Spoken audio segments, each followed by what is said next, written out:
Hello, Miss King here with an update regarding your food preparation and nutrition NEA. After we received new guidance earlier this week from JCQ, we have now put a plan in place that will provide you with the opportunity to continue working on your NEA. This will form part of your evidence that will determine your GCSE grade. As you will see in the letter on the screen, JCQ has outlined key points as to how and why the task is now being allowed to be completed at home. I must stress, however, that it is still important that the task is all of your own work. As you can see on this slide, your class teacher must authenticate your work. This could be done through questioning and you providing the answers and the explanations, and through your written evidence. So moving back to the actual task, you have now completed section A and you are midway through section B. We are asking that you now fully complete section B, demonstrating those technical skills. Just to recap what section B actually entails, it does require you to demonstrate 3 different technical skills or 3 different dishes which include those different technical skills. With this, you must select and use equipment, again, emphasizing different technical skills and also those food safety principles that you were so good at already showing us. Once you've actually produced your dish, you then need to provide your written evidence where you identify those skills and some photographic evidence which you annotate and explain further. Once you've done this, you will then select your 2 final dishes that you prepare for your final menu, but we'll talk about that at a later time.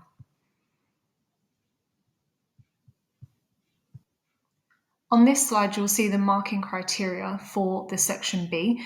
Looking at that top band, you can see that you do need to competently execute a wide range of complex technical skills. Now, make sure when you're choosing your dish to demonstrate these technical skills, you are referring back to the skills list, but we'll have a look at that in just a moment.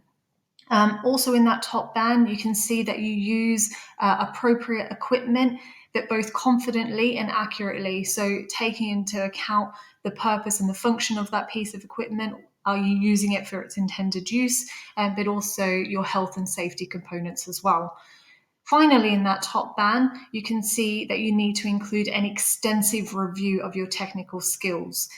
This needs to be appropriate and justified to your final dishes. So it's about working towards making sure that you choose 2 final dishes that allow you to showcase as many skills as you possibly can.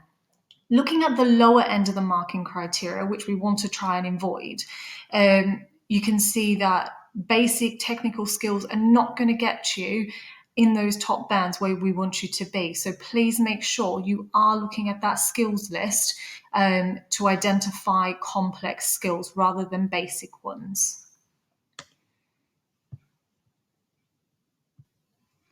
On this slide here, you can see we've got some exemplar technical skills here broken down into the complex, medium and basic. The skill 10, making a dough. So lots of you have done this one already, or you may not have, but it's something to definitely consider. To achieve in that complex section, you do need to be making your dough from scratch. Whether that is the pasta dough or a bread dough, it doesn't really matter, or pastry, it does need to be made to a really high standard. And obviously not ready-made pasta. So you could see in the basic section there, using ready-made products, you are not going to achieve those high marks. Another example we have here is skill 11, which is our raising agent. In this particular case, we're looking at steam being the raising agent. So choux pastry is a really good example of this. Making a really simple batter like a Yorkshire pudding or pancakes, that's quite a basic skill. So again, not going to get you into those high bands where we want you to achieve. Your complex, you're looking at choux pastries, but not only just the choux pastry, actually executing it to a really good standard, making sure that it's consistent, your piping is perfect, you've got even, and just a really good final product. If you do attempt something like choux pastry and it's not perfect and there are some faults to it, that will bring you down to a medium.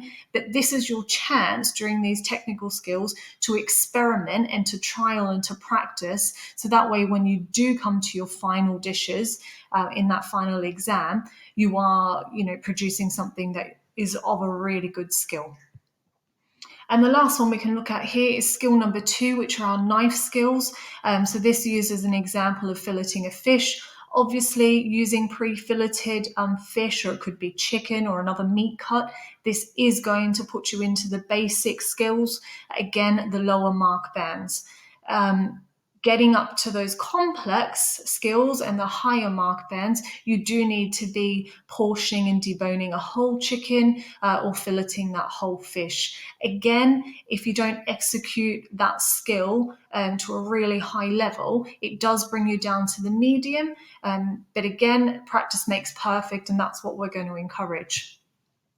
Now, once you have produced your dish, you do need to write it up as you've already done. Most of you, or all of you, have done 1. Some of you have even done 2. So remember, it is 3 in total that you need. So look at what you already have and then work out if you need to do 1 more or if it is 2 more. I will be providing you with the template that you can see here on the side. I will post this to your Google Classroom just to make sure you include all the details you need to achieve that extensive review, which does get you to that high mark band. So you start off with the name of the dish, quite simple. With your reasons of choice, make sure you're being really specific here and linking it directly to those technical skills that you're able to demonstrate. But why is it also relevant to your brief? Now, there are 3 briefs. So again, which one have you chosen and why is this dish suitable for that? The next part is just your ingredients. Do remember to keep it detailed, include those quantities for each ingredient. Your technical skills, this is where you do need to provide your photo evidence. We don't so much need a method here. It's more about identifying the skills. So remember, you don't have an endless amount of pages. You've only got 20 pages to do the whole task.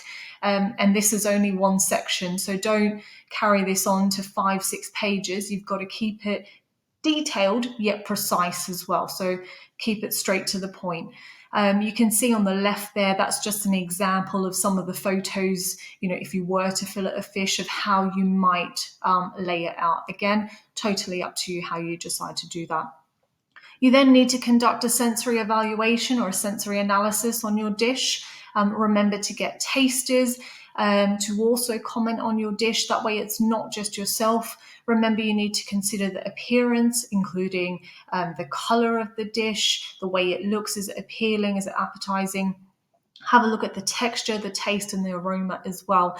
And you can present that sensory analysis however you like, whether it's in a table form, it might be some sort of scoring method. You may use a star diagram. Again, that is up to you to work out how you would like to present those results. And then finally, there, your conclusion. So evaluate the overall success of your technical skill demonstration. Are you happy with it? Was it successful? Why wasn't it successful? But if it was, explain why. So, for example, you've made, let's say, some sort of bread dough. It was well risen, it was crispy, it was light, it was fluffy, air bubbles were consistent. Whatever it may be, you need to provide those specific examples. And then finally, are there any suggestions for improvement based on the results of your sensory evaluation? How could you further improve this technical skill if you were to choose the skill to move forward in your final exam? Now, keeping yourself and others safe. Now, remember, the kitchen can be a dangerous place if we are not careful. So before you even start cooking, please make sure your parents, your carers are aware and that they are there to supervise you. That is absolutely important because we as your teachers are obviously not there. So we need to make sure that your parents or your carers are there to supervise you and to make sure you're safe. A lot of this information you already know. You do it every single time you're in the kitchen, and you've been learning about it since year 7. So just some things to remember: always wash your hands, keep long hair tied back, make sure your work surfaces are clean. An apron is absolutely ideal. Remember, if you're using sharp knives, the bridge and the claw method should always be used. If you do have different colored chopping boards, obviously use them. If you don't, that's okay, but just make sure you are washing them in between using those different types of foods. Please make sure you're checking that your food is cooked thoroughly. If you do have a food probe, then you are looking to reach 75 degrees. But if you don't, just make sure you're checking. There should be clear juices coming out of any meat, and you should be able to tell that it is cooked through. So no sort of pink shades of meat, unless, of course, you are looking to achieve, let's say a steak or something like that. That may be of a rare cook, which is fine. Please make sure you're always using oven gloves. If anything's hot, you're turning off all equipment, and please don't leave anything unattended in your kitchen. We do need you to keep as safe as possible. That's really, really important. If you've got any questions or concerns at all about health and safety, please make sure that you're checking with your parents or your carers, or check with your teachers. Okay, we are here to support you through this where you may need. Hopefully that's given you a nice little overview. Like I said, you are midway through this section, so you do have a really good idea of what it is that you need to do. I just wanted to provide a little bit more guidance just in case you've forgotten, and to refresh you with what it is that you need to do. Please remember, email us if you've got any questions or concerns.